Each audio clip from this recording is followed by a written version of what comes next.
Doctor Anshuman अभी खाने की टेबल पर बैठे ही थे, तभी एक नर्स दौड़ती हुई उनके पास आई और हिचकिचाते हुए बोली, सर, अभी अभी एक बहुत सीरियस पेशेंट आया है।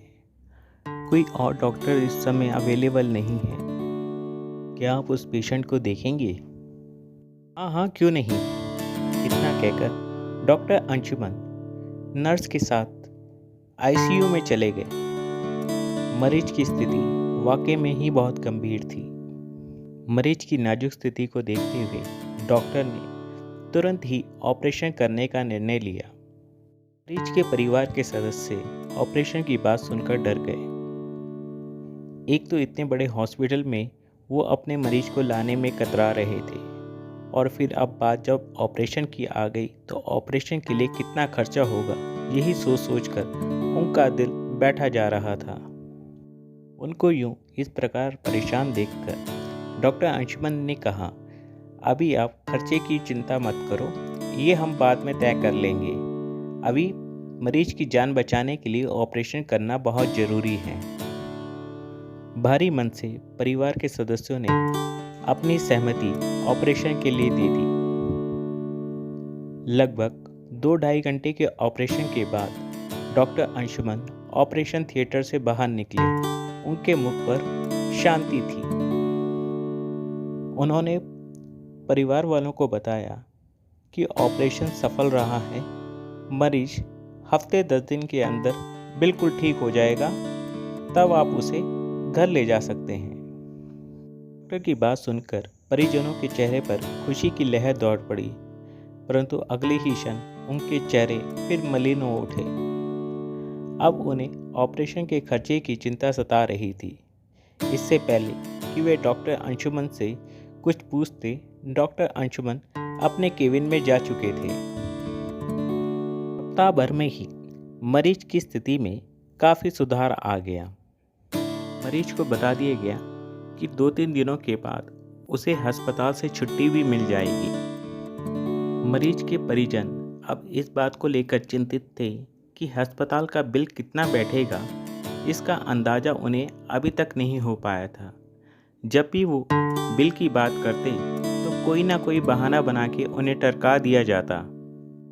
आखिरकार वो दिन आ गया जब मरीज को अस्पताल से छुट्टी मिलनी थी। मरीज के परिजन जोड़ तोड़ करके अस्पताल के बिल के लिए कुछ पैसा इकट्ठा करके लाए थे।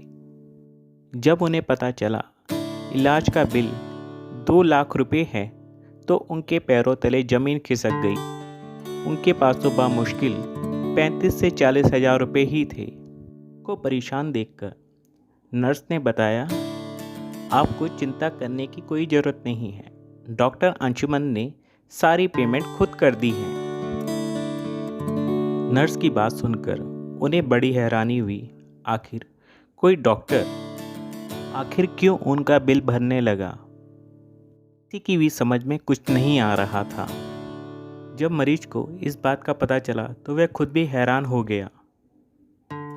परोपकार के लिए डॉक्टर को धन्यवाद देने के लिए मरीज स्वयं उनके केबिन की तरफ गया। उस समय डॉक्टर अंशुमन टेलीफोन पे किसी से बात कर रहे थे। मुस्कुराते हुए चेहरे के साथ उन्होंने मरीज को बैठने के लिए कहा। मरीज घबराते घबराते उनके सामने कुर्सी पर बैठ गया। और मित्र, अब ठीक है सब कुछ? डॉक्टर अंशुमन ने बड़ी आत्मीयता के साथ मरीज से पूछा। डॉक्टर अंशुमन के संबोधन से मरीज को बड़ी हैरानी हुई। मरीज मन ही मन सोचने लगा, कहीं डॉक्टर साहब को कोई गलतफहमी तो नहीं हो रही। शायद उनके किसी मित्र की शक्ल मुझसे मिलती है, इसी कारण उन्होंने मेरा सारा इलाज निःशुल्क कर दिया। मरीज को इस प्रकार सोच में डूबा हुआ देखकर डॉक्टर अंशुमन ने फिर कहा, मित्र क्या हुआ, किस सोच में पड़ गए हो? डॉक्टर साहब, मुझे क्षमा कीजिए, मैं आपका मित्र नहीं हूँ। हो सकता है आपके किसी मित्र की शक्ल मुझसे मिलती हो, इसीलिए आपने मेरे ऑपरेशन का कोई भी खर्चा नहीं लिया। ये क्या कह रहे हो? डॉक्टर अंशुमन ने कहा। डॉक्टर साहब, मैं सच बोल रहा हूँ। मैं एक अनपढ़ गँवार आपका मित्र कैसे हो सकता हूँ?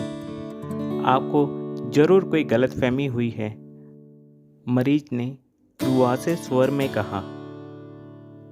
गलतफ़हमी मुझे नहीं, तुम्हें हो रही है, डॉक्टर अंशुमन ने फिर मुस्कुराते हुए कहा।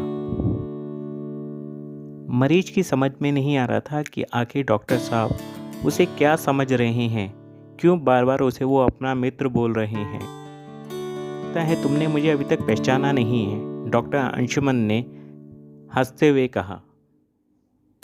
चलो कोई बात नहीं, मैं तुम्हें याद कराता हूँ कि हमारी मुलाकात कब और कहाँ हुई थी। टकटकी लगाकर डॉक्टर अंशुमन के चेहरे की तरफ देखने लगा। लगभग 3 साल पहले हम दोनों मिले थे।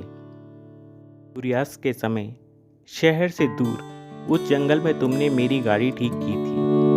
मैं हिल स्टेशन से अपने परिवार के साथ छुट्टियां मनाकर वापस शहर लौट रहा था।